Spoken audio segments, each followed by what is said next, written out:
Now it's time to get into the gambling picks for the weekend.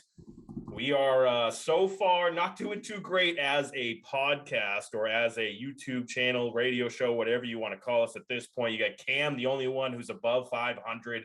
Rest of us are below it. I'm not going to get into the numbers of it exactly until we get above it, but it's not looking good. So I'll tell you, in my own defense, last week when I submitted my picks, pretty sleepless, had been traveling for work. So yeah, I looked at you hit me up at, I think noon time sort of the deadline at 11:30. I opened my phone. I'm like, well, here we go. Here's 5. So I'm gonna go from 1-4 to 4-1 this week, maybe 5-0. So love that. I'm not worried about it. We're gonna slowly climb back. All right. Well, hey, with that in mind, after you finish your drink of water there, why don't you give us your picks to start it off, and we'll see what this amazing card of yours is going to look like. Listen, hydration is super important. That's why I have gallons up here. I keep gallons of water on. Oh, that's cute. All right. Minnesota -3. I believe this is the London game. I just think Minnesota's got it. They're better suited to win this game. So I'm gonna go with Minnesota. As simple as that. I love that early game too. I can't wait to wake. When I was living in Denver, it was the best because that was like 9:30, I think, or like it was like 7:30 or whatever it was. It was amazing. Right. It was a 7:30 game, so you just roll out of bed like you're already like halfway in the first quarter. You don't have to go a second in the day without football. It's lovely. Buffalo #2. So Buffalo over 29.5 points playing the Ravens, I do believe. And if the Patriots just put up almost, I think they put up close to 29 or whatever it was against the Ravens, and that team sucks. So the Bills are going to put up far more than 29. They're going to, that game, book that one. That's the lock of the week. 30 points. Easy. Okay. Houston +5. I'm doing this one because I've liked the Texans lately. I like Davis Mills. I also think this is a trap number at 5. Last week, I can't help but remember that the Colts were +5. And I'm sure everyone lost their survivor pools. I lost that bet. So I'm thinking that +5 is the trap, and I'm not falling into the trap this time. No siree. Okay. All right. Last 2. Same game.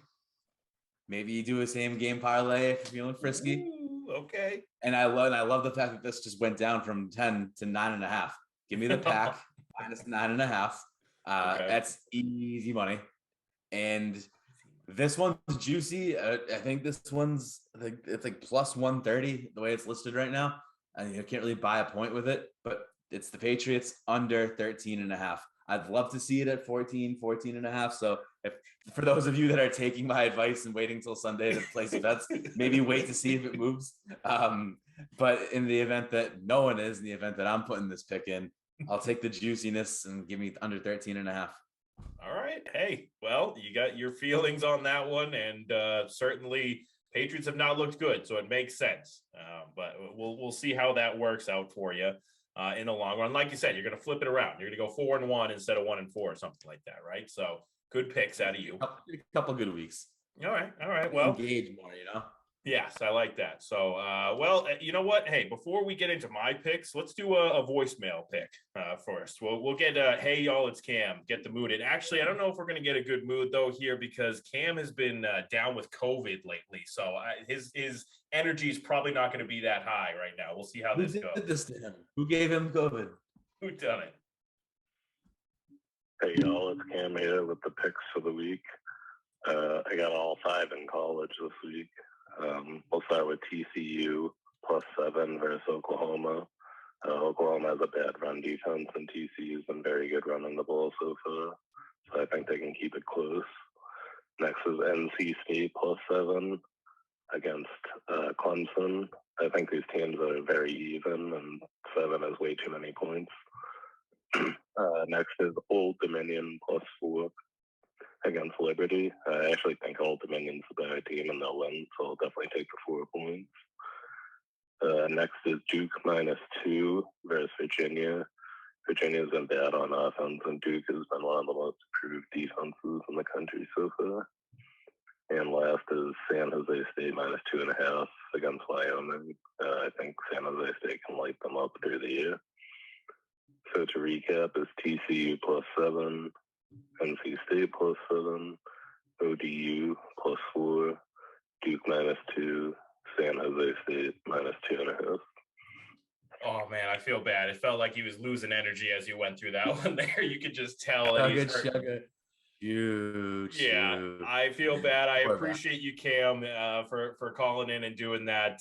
But I can tell that you're hurting. We all wish you a speedy recovery from your COVID and everything that's going on with that. All right, let's get the other voicemail in there really quickly. I got Mendez as well. Let's get his picks. Clappy, week 4. I got to make up some room here. Like the board this week. First play, Javonte Williams, your boy, over 50.5 rushing yards versus the Raiders. Melvin Gordon's been banged up all week with a neck injury. Javonte, he's just too good. It's the cream always rises to the top. Raiders can't stop anyone. I love that. That's a low number. You might not see that number the rest of the year. Number 2, Jonathan Taylor, over 92.5 rushing yards versus the Titans.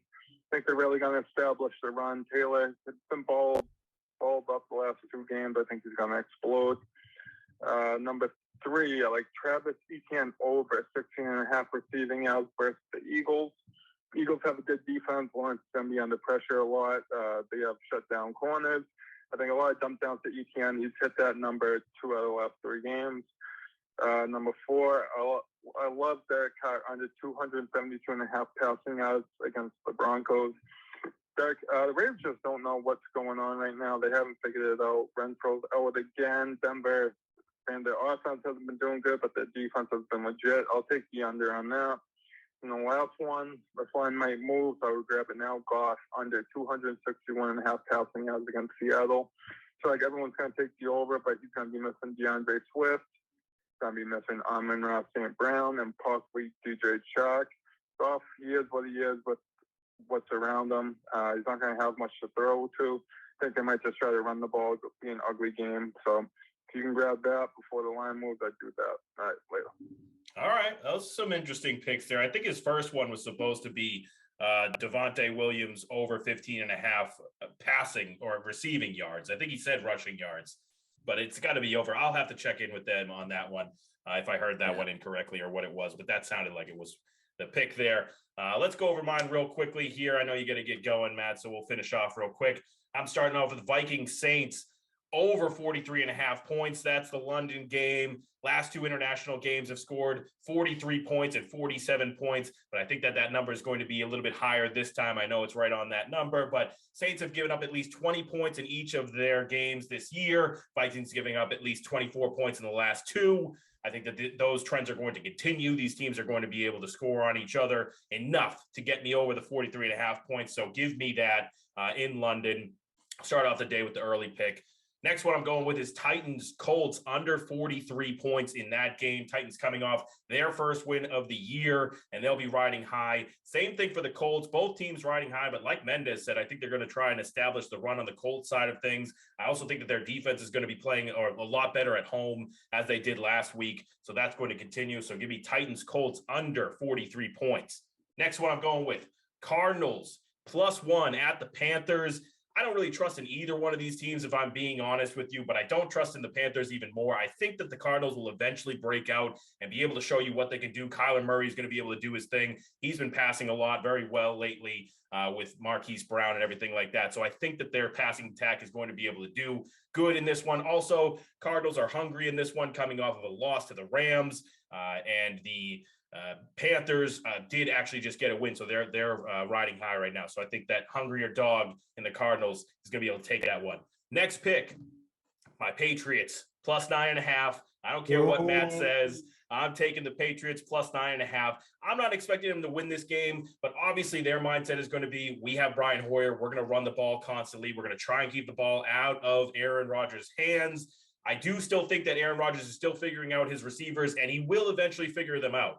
But it is very early in the season still. I think that the Patriots are going to be able to slow them down enough to keep us within that 9.5 points. Once again, I don't think that they're going to win, but I think that they'll be able to cover the points. All right, last pick I'm going to go with is Chiefs -1 at the Buccaneers. In this one, I think that the Chiefs are the first real offense that the Bucs defense is going to have to face. this season. They are legit. The Chiefs figuring their stuff out. Patrick Mahomes is doing well, even without Tyreek Hill. I'm not really convinced on the Chiefs defense per se, but I think that they'll be able to do enough offensively to win this game here. I'm still not even sure as well about the whole hurricane situation. I think I saw some reports, or at least Tom Brady tweeting about the fact that he's going to be able to go back to Tampa Bay, but I don't know if this game is actually going to be played in Tampa. So it might end up being that, it's not going to be a real home field advantage for the Bucs anyways. So give me the Chiefs on the road in a game that could possibly be played at a neutral site.